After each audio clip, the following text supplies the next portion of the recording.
Hi, my name is Michael Ullman, and I am the author of this new book, Household Deformation and the Rise and Permanence of Modern Homelessness.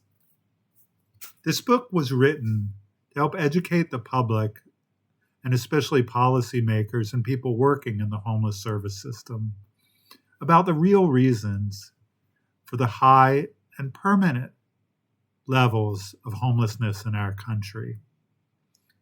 The current public dialogue is severely off base, and through my 30 years of working at all levels of homelessness in many cities throughout the country and analyzing data both from homeless service data sets as well as public housing and housing voucher data sets, I've come to realize that the way people talk about homelessness is often quite incorrect. In most articles, the first thing you read is that homelessness is occurring because of the lack of affordable housing. Also, from an individual standpoint, the common person might say, well, it's more that they have substance abuse and mental health issues. Now, while all of these may be true, these are not the real reasons for the high and persistently high levels of homelessness we have in the country. My book takes a comprehensive and ecological view and a sociological attempt at explaining homelessness, not the homelessness of one individual person, but homelessness as a group phenomena, as a social characteristic. And that's the best way to understand it. Any individual can point to somebody's story and say, well, this person didn't have enough money, or this person lost his housing because he was mentally ill. And that might be true, but it doesn't explain on a broader level why society has a lot of homelessness now. These characteristics of people not having enough money for housing, suffering from alcoholism and other types of substance abuse have always been present. And they're present in countries that are far less financially stable than the United States. And yet they have much lower levels of homelessness. In fact, the irony of countries is the more developed, the more industrialized, the richer the countries, for the most part, the more homelessness they have. Poor countries tend not to have that much homelessness, and they still have the same kinds of problems. So what is the real factors that have brought on modern homelessness since the 60s and 70s up until this day? There are three basic factors which I outline in the book. The first factor, which is something that is not talked about in the media, is a demographic factor. The fact of the matter is, people do not live in large families anymore, in multiple adult families. The rise in single person, single adult households is actually the main factor in the rise and the permanent high levels of homelessness. In the 1960s, approximately only 6 or 7% of adults were living by themselves. Now, about 30%. For anybody of my age, this is pretty self-evident. When we grew up, very few families would get divorced, and most people would get married. Now, divorce is quite common, and what's more common, actually, is never getting married. Now, having a couple cats and a dog is nice, but they can't help you out when you need money and you need assistance. Much of what I'm saying without any kind of value judgment. I'm not saying people should remain married. And again, it doesn't really matter who you marry, The gender is not of importance. I'm just saying that this is what happens when households fragment or deform, as I call it in my book, from multi-adult strong families to single adult families that are much more likely to fall into homelessness if several things happen to them. It's simple math. The more people around you to support, the better you're going to be if something happens to you. Like building a building. You build it with 4 walls and many joists and many cornerstones. You can't just build it with one large cornerstone in one corner. It'll fall down. And that's what happens with households. The second factor that isn't talked about as much, but is been researched by people in the field, is the pervasive way that anti-family federal government laws governing subsidies, housing subsidies, has deformed households among those families who do get a subsidy. This all started in 1969 with the passage of the Brooke Amendment.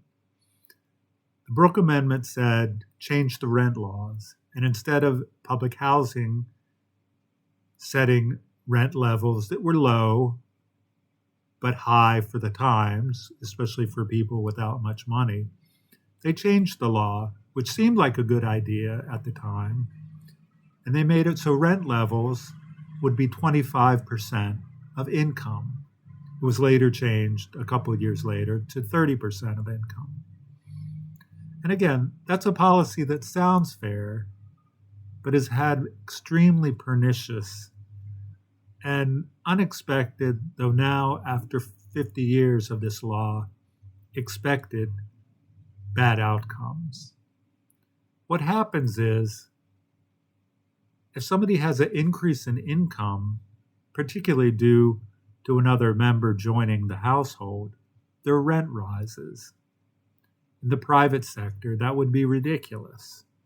If you got a raise from work, or if your son came home to live with you, getting an increase in your mortgage or your rent would be against the law. But in public housing, that's what happens. Now, public housing has done some things to allow people to get some exemptions from this. But the point remains that most people in public housing know that they can't just have somebody live with them, or they may have to pay higher rent. They may get kicked out if they're not reported, and it may just be too much of a problem putting them on the lease. This is especially a problem with single females, and especially with single African American females, but others too. If the boyfriend or the husband or the ex-husband comes back in to the family and is put on the lease, and his income is put on the lease, the head of household, which usually remains to be the woman, is responsible for the rent and the rent increase. If the husband or the boyfriend or the friend or the girlfriend or the aunt doesn't pay her share, then the head of household is stuck. All these problems happen, and what happens from it is it really prevents people who have a house through having a housing voucher. It prevents them from using it as a home. A home, in the classic terms, is a place for the family, for a resource for the family.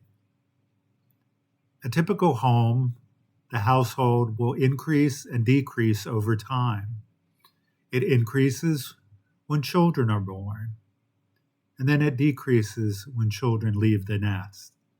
Then sometimes it increases again when children come back to help the elder parents, or the elder parents leave to go live with the children. And sometimes other relatives come, a sister, a brother, an aunt, an uncle, and sometimes even friends, to become like family. Taking away this characteristic, this central characteristic of having a home, has had devastating consequences, the least of which is homelessness. If the laws were changed, you would see a lot more people living in public housing. The irony is the average public housing unit has only 1.5 to 2 people in it. Normally, poor households have multiple people in it because they need to have more people because each one of them doesn't have enough money and you need more contributors. The laws of public housing has flipped this on its head in a perverse way. There's many people that do live in public housing or Section 8 vouchers illegally, and sometimes they're found out, and sometimes the whole family gets kicked out and they lose their voucher, or worse often is they're asked to pay back the amount that they should have been paid because of the rent increase. The bottom line is the anti-family HUD rules, HUD meaning the Housing and Urban Development, have prevented households, and these are low-income households, from extending their resource, their one resource sometimes, to friends and family. And this is one structural cause of homelessness. The third reason for homelessness, which is perhaps a little bit more controversial, but very basic. The third factor is the definition of homelessness itself. When you read in the newspaper every year, when they have the new point in time estimate of how many people are homeless on a given day, it'll say, for instance, for 2024, that 770,000 people were homeless. It's an estimate of one-day homelessness. But what gets lost is approximately 500,000 of these people do have housing. They have housing that still labels them as homeless. They live in transitional apartments, which actually are no different than public housing and often better, in better parts of the neighborhood. And they live in what we call emergency shelters. Well, for many, they're not really an emergency since they stay there for a long time. And many of these shelters run the gamut from being places that are more like a boarding house to places that are large, dense areas like a former gymnasium or cafeteria that's been converted to having mats on the floor at night. Many have bunk beds. Many have semi-private areas. The government continues to refuse to disaggregate what is actually going on with all the 400,000 beds of emergency shelter. But I can tell you from experience, a lot of them are not emergency. They're for people that stay there several weeks, sometimes several months, depending on how much they need. And there's a big difference between somebody living inside in a shelter, in homeless housing, as I like to call it, than living on the streets. As I said, 500,000 of these people do have housing. 270,000 are really the real unsheltered homeless who live on the streets or in tents outside in the elements. Some of them, especially on the West Coast, live in cars and RVs, but that's a separate issue.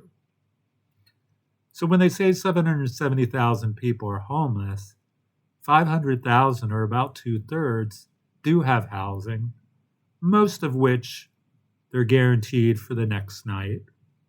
And this is an issue to discuss why the housing that is provided for people that need is problematic to stay.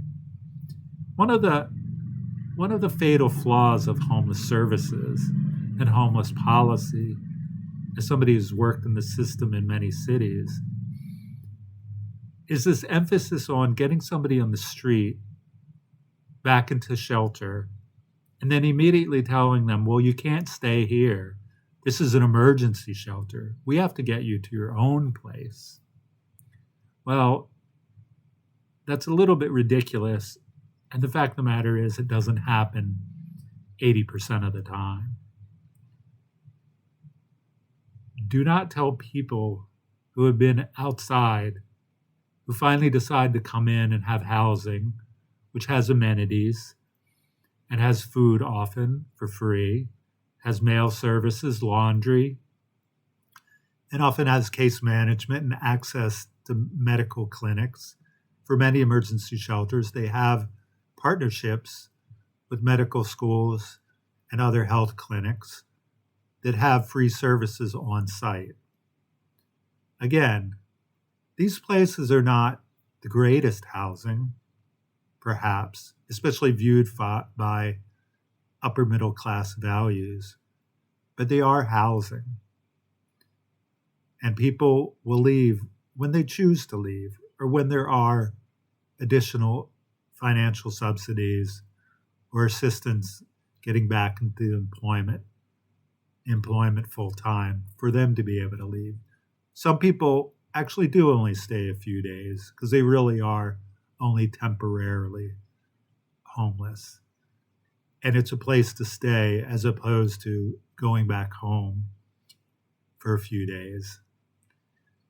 Which comes to one of the issues of homelessness and why more people now use facilities like emergency shelters and don't go back to family. I've said it many times to many people who work in the system, and they agree. If you have an emergency shelter that's housing 200 people, if you close it, the next night, there's not going to be 200 people on the street. There might be anywhere from 20 to 40 people at most on the street. Even people experience homelessness have other options, but the option of emergency shelter or homeless housing sometimes is a better option than wanting to bother their family. And again, this gets back to a change in another norm. Instead of relying on the family as the houser of last resort, people don't want to do that anymore. They want to remain independent. Actually, that's not really true, because most people do go back to family or even friends instead of living on the street or even going into a shelter. So that kind of support still occurs, especially in multi-adult families that continue to have cultural characteristics that ensure people can always come back to the family when they need help in housing. So going back over the three factors, which I outline in the book, the first factor, which probably represents or explains about half of homelessness, is the fact that we have a lot more single adult households. The more single adult households you'll have, the more of them will fall into homelessness. Like I said, it's basic math. If 5% of 1 million people are in a single adult household, that's only 50,000 people. And if 10% of them become homeless, that's only 5,000 people. Now, if we have 1 million people and 30% of them are in single adult households, that means 300,000 are vulnerable to homelessness. And again, the same 10% become homeless. That's 30,000 people.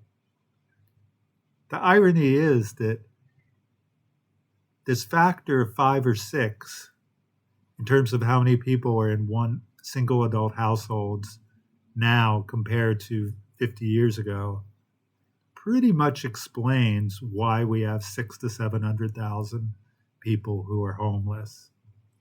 If everybody was in a multi-adult household, we would have very little homeless. Certainly very little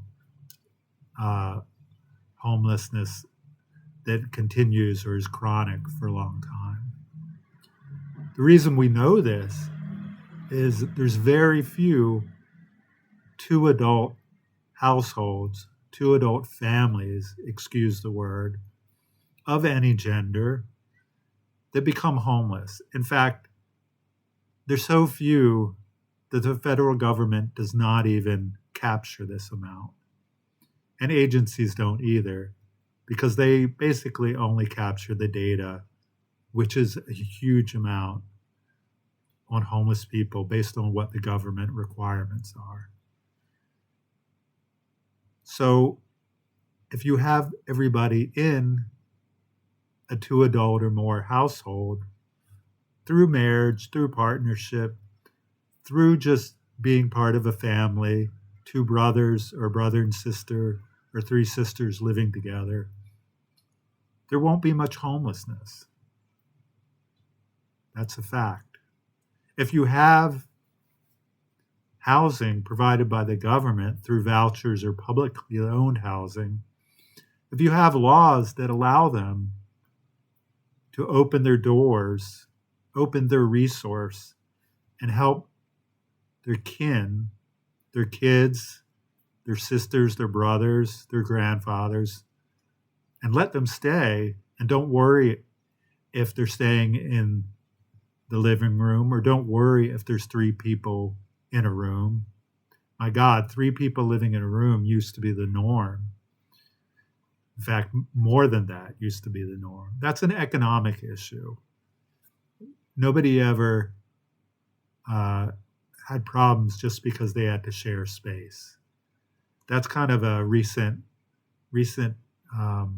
argument about, well, people can't share, people need their own place. People can't share just a room with somebody else, and the government, of course, doesn't allow people of a certain age who are of different sexes to share a room, even if they're of the same family. If you went back to 1950 or even 1960, or even places in America that aren't governed by government rules, people would think you're ridiculous. So, and then the third factor is that the way we define homelessness means a lot of people that have been given housing, most of it free, the other part very low cost, is defined as homeless. I'm not saying you can't count this crowd, but it's extremely different than people who are living outside in the elements. So we need to know, when we talk about how many people are homeless, what we're really talking about. The 500,000 people who have housing, well, that housing was actually built for them. To build housing and then to call them homeless is, again, kind of perverse.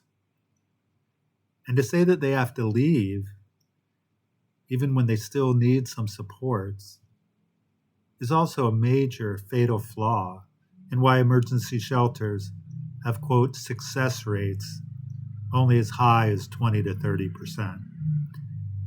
And those success rates are actually disingenuous, because that's measured by what people say when they're leaving. And as we all know, a lot of them return to homelessness, especially when they don't go back to their family. So that's the reasons we have homelessness and the high levels of homelessness in our society. It's not because of affordable housing. Affordable housing comes up when people who are homeless are being served by the system and they're trying to house them in their own independent housing unit. Of course, it's going to be expensive. Normally, people don't live by themselves unless they have a lot of money or their family supports them and gives them money. I've always done quite well economically, but I've never had my own housing. It's too expensive and I don't want to waste the money. I'd rather share a place with friends, with people who I don't know, but I've screened and they're okay to live with, and my wife. So shared housing, as I've said recently, is the best practice. Living alone is a worse practice, and it leads to people falling into homelessness again, or it leads to a very high cost of housing people. You know, the cost of your own studio apartment can be as high or higher than $2,000 a month. And even in lower cost areas, it can be $800 to $1,000 a month. The cost of a 3-bedroom apartment to house 3 people can be 1/2 to 2/3 of that amount of money. For the same price, you can house one person in their own studio or 1 bedroom. You can house 2 people, and they have more support, and most of them will learn to live together amicably. Of course, the irony is people on the street live together often, not everybody, but they live together in encampments and they live quite close together. And people in shelters also live together. So all these options already are shared housing. Why the system has not gone to shared housing only reflects the values of the people that make the policy and implement these programs. They think shared housing somehow is not sufficient for adults. Well, I'm here to tell you that shared housing is the best practice and the most humane practice. But getting back to my original conversation, homelessness is not about affordable housing. Most of the people who are in homeless shelters have very little money. Affordable housing is for teachers, for people that work for the government.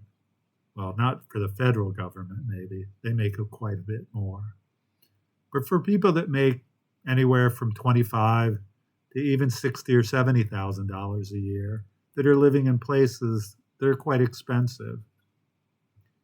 That's a problem of affordable housing, and I have nothing against it. People who are homeless, half of whom enter homeless services without any money. The ones that do often only have benefits from Social Security. They can only afford really $100, $200, or even $300 or $400 for housing. That's why the system often has to turn to subsidies to pay for the bulk of their services or for their housing rent.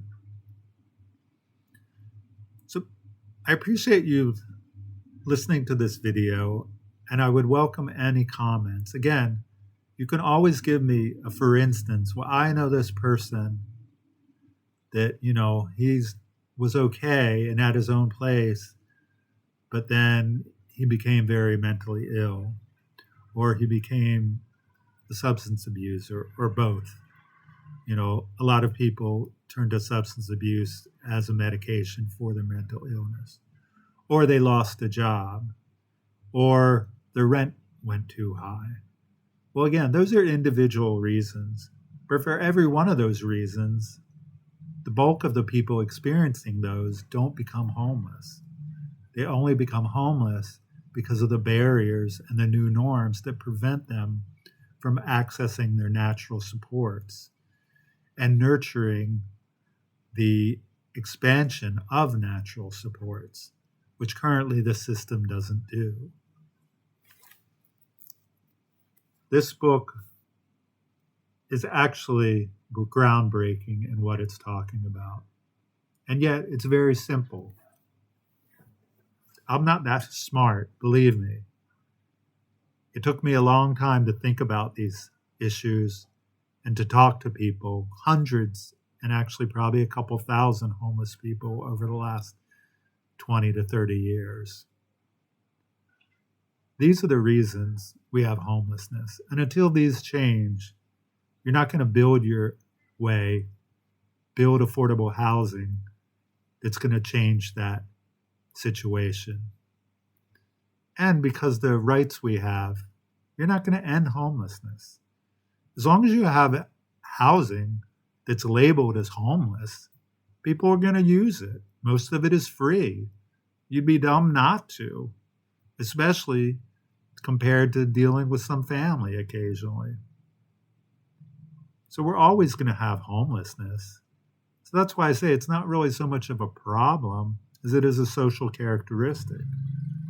What we do and what we should focus on is the people that are still outside. But again, that's a much smaller amount. And again, it's not caused by affordable housing. If the problem is affordable housing, the vast majority of people move to a place that's more affordable, or again, they share housing.